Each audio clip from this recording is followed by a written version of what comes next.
Hi, I'm Laura. I'm a concerned citizen like you. I want to talk about a hot topic, the deficit. What do our government leaders mean when they talk about the federal deficit? How much is the federal deficit? And what does it mean to you and me? President Obama estimates the federal deficit to be $1.3 trillion. The president pledges to slash the federal deficit after increasing it to $1.75 trillion. All of this deficit slashing and spending is projected to leave us with a huge national debt, $23 trillion worth. Say what? Hey, it's Honest Abe. We need you, man. Mr. President, thanks for being with us today. Do you know how much $1 trillion is? It's a million, one with 12 zeros. No way. Crazy.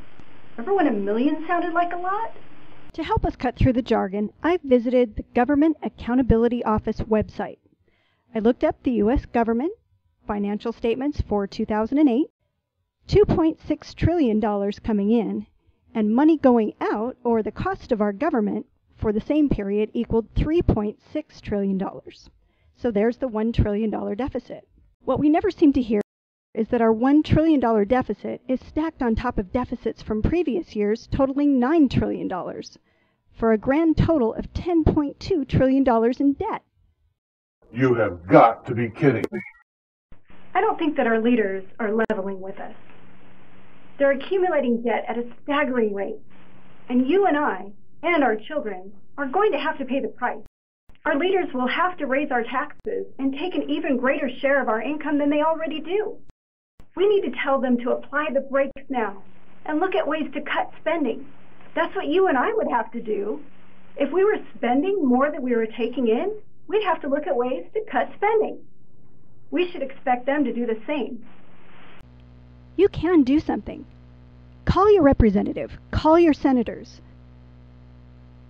There's a helpful website that I use often. It's called congress.org. If you're not sure who your representative is or who your senators are, you can go there and type in your zip code, find out who they are, and you can even fill out a web form right there on the website that'll help you get in touch with them and tell them what you think of this. You can contact the president from the congress.org website as well. Approximately 1 in every $10 of taxpayer money collected by our government is spent on interest payments on the national debt. That's just the interest. When are we going to actually pay off the debt? We won't if our leaders continue spending at the current rate. In the words of President Obama, we are paying the price for these deficits right now. I refuse to leave our children with a debt that they cannot repay.